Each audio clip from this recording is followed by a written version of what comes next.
The second that everything wraps up on set is when I would consider things hit in post. Working on the editing, compositing of like a film. I can only ever think of the long running joke of, we'll fix it in post. I'm like, really? Are you gonna fix it in post? My name is Janet Ma. I'm currently a student at the School of Visual Arts, but I'm also a residential assistant at the 23rd Street Dormitory. My name is Elena Berlantis, and I am a visual effects artist, more specifically a nuke compositor in New York City. My name is Em Hackley, and I am a VFX compositor, or a visual effects compositor. There's so many things that kind of drew me to visual effects and the visual effects industry. It's one of those things that you don't really realize is a job until, you kind of come across like a YouTube rabbit hole. I don't know if you know the movie Sucker Punch by Zack Snyder, and it had Emily Brown as the lead actress. And it was this crazy sort of femme fatale comic book team superhero movie, and Emily Brown, her character, would have these dream sequences of fighting villains in all sorts of different scenarios, and there was a ton of visual effects in it. The movie itself, questionable in quality, but me at the time loved it, amazing. And so I was just obsessed with it. I'm like, this is awesome. I just want to see more of this movie. Where can I go to see more of this movie? And this is like a day and age before movies are like heavily promoted on social media. So what you would find on YouTube are videos called B-roll. And all it was just not meant for press. There's no dialogue. There's no sort of narrative or voiceover interviews. It's just someone on set filming the movie being shot, and all the actors on set in their costumes, filming their scenes on green screen. For me to see this B-roll footage of actors playing out their scene and their story with no visual effects and no finished product or touches to it, I'm like, that's insane that this person in a costume on a set with some rocks and then a green screen turned into this amazing action sequence. And that really kind of drew me into the sort of the Wizard of Oz effect, the wizard behind the curtain. I was like, I want to be that wizard. Like, what is that?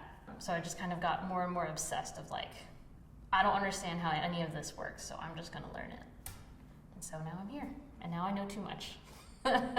I knew what I wanted to do very early on. I was kind of a little bit interesting in that sense. I was 11 or 12, and I saw James Cameron's Avatar. The sheer impact that film had left on me when I was very young. I had saw it with my dad in our living room. I remember looking at it and being like, that's what I want to do. My dad told me, he was like, oh, well, that's animation. It's not. So I spent several years afterwards, so probably from the ages of like 13 to really 18, I really heavily pursued 3D art. I tried everything. I tried animation, 3D modeling, all that kind of jazz. And then once I had come to schooling for college at, the School of Visual Arts in the computer art department, and I took my first visual effects class, that's when I was like, oh, that's what I've been supposed to be doing this whole time. So it's really nice. I do 2D compositing mostly. Once I had started working on live action footage, I knew that's where I wanted to go.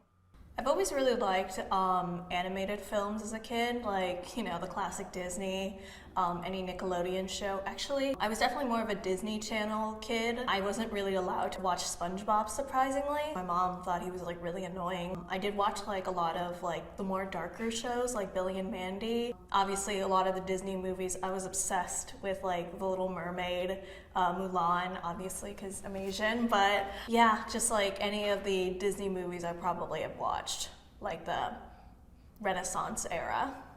I have so much room to grow. That's really hard because I think if I was asked that question even 2 years ago, I was a very academically driven person.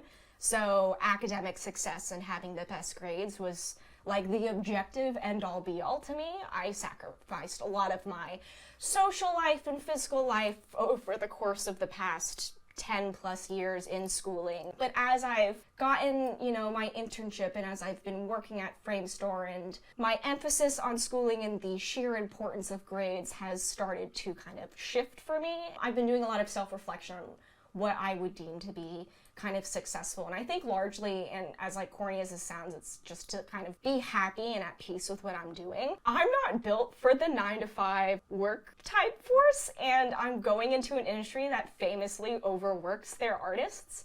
So I think by finding a gig that respects me as a person and also that I feel like I thrive at and have the opportunity to grow, that to me is success. So I do feel like in a certain way I've made it already, which is pretty cool considering how early I am into the career and whatnot. You know, getting your foot in the door is such a large part of the battle. I'm at a place right now where I can grow as an artist in a pretty like safe space, all things considered. So I'm pretty content with that.